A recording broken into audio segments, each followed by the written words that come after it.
Number 14. For our next fight, we're going to rewind the clock all the way back to the very beginning to a time when Gaia actually had an active population, when the engineer slot was still very much cursed, and when Leo's short jokes were still in the single digits. There's no denying that Chapter 1 definitely had some growing pains. The world of Aouria had yet to be fully fleshed out, and time was spent trying to get accustomed to our new characters. That doesn't mean that there weren't gems to be found amongst these humble beginnings, though. Case in point, our number 14 fight, Leonardo Thane vs. Rashid Al-Rawi. Rawi? Played excellently by Pitbully. I wonder how to pronounce that. While we're always joking about mutinies and overthrowing Leo, Rashid just so happens to be one of the only ones to put his coals where his mouth is. Once a member of the Tempest Edge himself, Rashid was among a pretty hefty number of crewmates who quite literally jumped ship after Isaac Thane, former captain, decided to do what he does best and abandon them all without so much as a single word.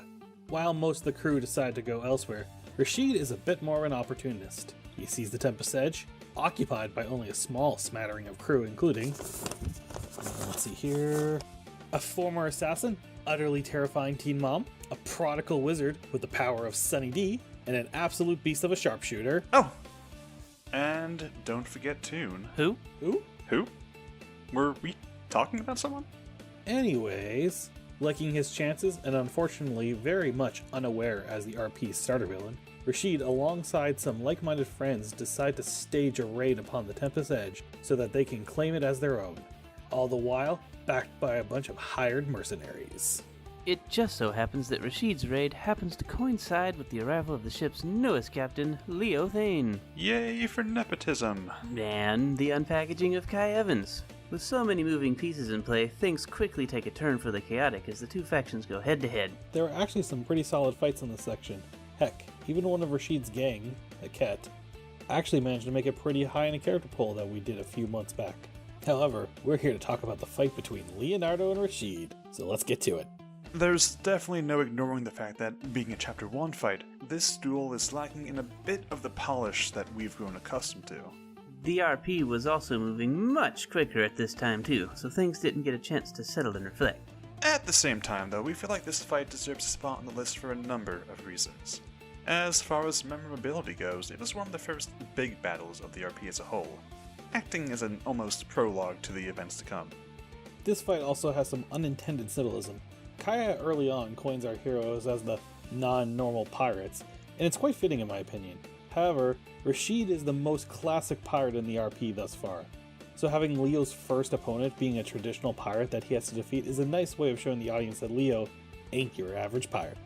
The fight itself begins as both Leo and Rashid confront each other upon the deck of the Edge, going toe-to-toe with one another as a pitched battle unfolds around them. I always picture one of those classic swashbuckling duels you see in the Pirates of the Caribbean movies here, the two of them dancing around each other while trading both banter and sword blows. Leonardo unveils the first of his many fabrication blade forms, Inferno Mode. Ooh. The two clash again and again, blade against blade. Despite Leonardo's impressive weapon, however, there's no denying that Rashid has got a load more experience underneath his belt. The old pirate manages to slowly eke out an advantage, even shattering Leonardo's sword. For a time, it seems as though Leo might actually lose. In a shocking twist, however, that doesn't come to pass. Recalling his childhood training with his mentor, Leo manages to find the willpower he needs to close the gap. The now swordless captain cleverly uses his sheath of his fabrication blade to, in what can only be described as poetic justice, destroy Rashid's cutlass and churn.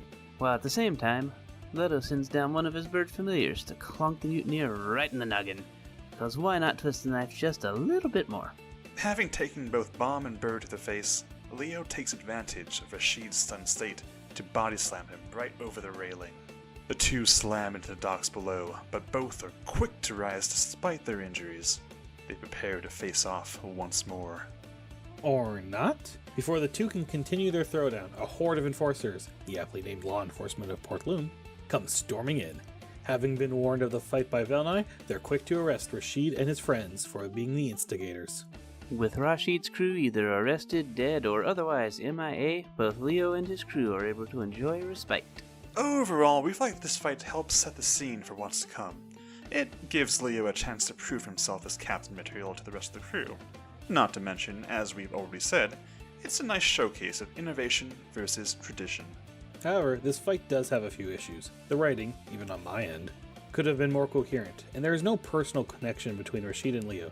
They just happen to be the corresponding leaders. These characters have never even met prior or since this fight, losing some story development and weight. For this reason, this fight could not be any higher on the list. All the same, we feel like the pros are more than enough to earn a spot on the list. Unlike Leo, this fight most certainly did not come up short.